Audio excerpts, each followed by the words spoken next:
महाभारत का मुख्य खलनायक और कौरवों का बड़ा भाई दुर्योधन नहीं बल्कि ये योद्धा था महाबली भीमसेन का असली शत्रु। एक कौरव योद्धा के रूप में इसने भीमसेन की वो दुर्गति की जो बड़े से बड़े कौरव योद्धाओं के लिए सपना था। महाभारत के इस वीर कौरव योद्धा ने भीमसेन का वो हाल किया जिसे करने में दुर्योधन और उसके भाई भी असमर्थ थे। ना सिर्फ भीमसेन बल्कि इसने अर्जुन और सात्यकी जैसे अनेकों वीर पांडव योद्धाओं को भी कड़ी चुनौती दी। ये योद्धा ना तो कुरु वंश से था और ना ही इसका किसी से कोई संबंध था। आज हम आपको जिस कौरव योद्धा के बारे में बताने जा रहे हैं वो कोई साधारण इंसान नहीं था और ना ही उसे हराना किसी आम योद्धा के बस की बात थी। देवताओं के आशीर्वाद और अनेकों भयानक दिव्यास्त्रों को लिए जब ये योद्धा कुरुक्षेत्र पर आया तो स्वयं श्री कृष्ण भी चौंक गए। तो आखिर कौन था ये कौरव योद्धा, कैसे हुई इस योद्धा की मृत्यु और आखिर क्यों आया था ये महाभारत के युद्ध में? जानने के लिए वीडियो को अंत तक जरूर देखिएगा, लेकिन वीडियो शुरू करने से पहले जय श्री कृष्ण कमेंट करना बिल्कुल भी मत भूलिएगा। भगवान श्री कृष्ण की कृपा आपके घर परिवार पर सदैव बनी रहेगी। नरकासुर का पुत्र भगदत्त अपने रण कौशल से कुरुक्षेत्र पर तबाही मचाने वाला एक महापराक्रमी कौरव योद्धा।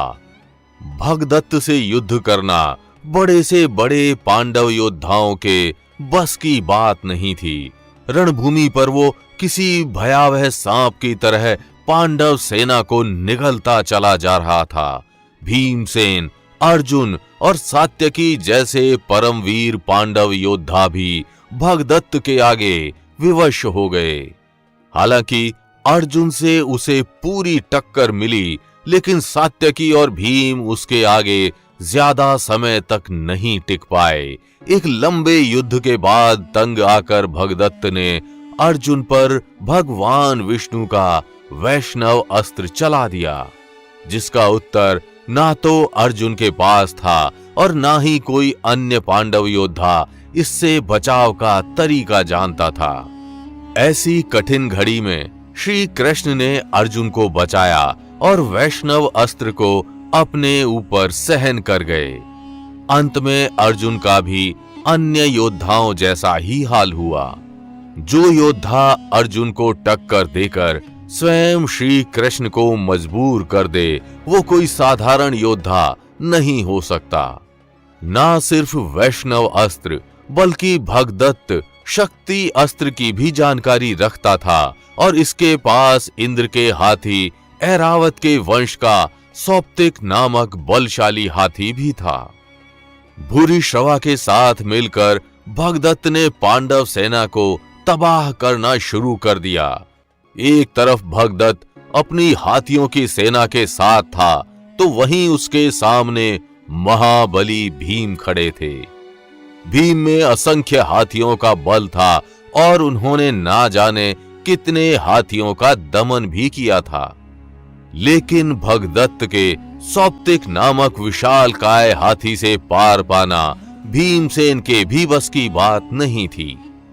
इंद्र ने जिस ऐरावत हाथी के द्वारा दैत्यों और दानवों पर विजय पाई थी, उसी के वंश में उत्पन्न उस सौप्तिक नामक हाथी पर सवार हो भगदत्त ने भीमसेन पर चढ़ाई कर दी। वो हाथी अपने दोनों पैरों और सूंड से भीमसेन पर प्रहार करने लगा और उससे बचने के लिए भीम इधर उधर भागने लगे। हाथी और भीमसेन दोनों क्रोध में थे और एक दूसरे को चोट पहुंचाने के लिए बेचैन थे। शायद जीवन में पहली बार भीम का सामना ऐसे हाथी से हुआ जो उन पर भारी पड़ रहा था।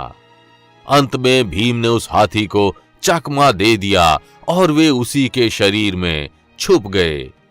जैसे ही उस हाथी का ध्यान भटका, भीमसेन वहां से भाग खड़े हुए।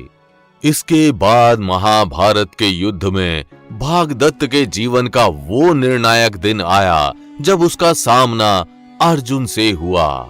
इससे पहले युद्ध में जितनी भी बार अर्जुन और भगदत्त लड़े, युद्ध का कोई परिणाम नहीं निकला।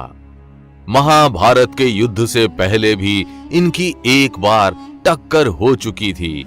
जब युधिष्ठिर ने राजसूय यज्ञ करवाया था, तब भगदत्त ने यज्ञ के घोड़े को रोककर अर्जुन को ललकारा। तब अर्जुन और भगदत्त के बीच इतना गहन युद्ध हुआ कि युद्ध को समाप्त करने स्वयं भगवान इंद्र को आना पड़ा। लेकिन महाभारत युद्ध के 12वें दिन का युद्ध निर्णायक युद्ध था। इसी युद्ध में श्री कृष्ण ने अर्जुन और अन्य पांडवों को भगदत्त के वैष्णव अस्त्र से बचाया था। तभी श्री कृष्ण के आदेश पर अर्जुन ने अपने एक तीर के अनुसंधान से भगदत्त के आंखों की पट्टी फोड़ दी। भगदत्त को अंधा करके ही मारा जा सकता था। आंखों के साथ भगदत्त को हराना मुश्किल था और श्री कृष्ण इस बात को जानते थे। इस प्रकार श्री कृष्ण की सूझबूझ और अर्जुन की वीरता ने कुरुक्षेत्र की भूमि पर एक और कौरव योद्धा का अंत कर दिया। महाभारत के उन अनंत वीरों में भगदत्त भी एक अन्य वीर योद्धा था। तो यदि आपको भगदत्त की ये कहानी अच्छी लगी तो वीडियो को लाइक व शेयर कर चैनल को सब्सक्राइब करना बिल्कुल भी मत भूलिएगा।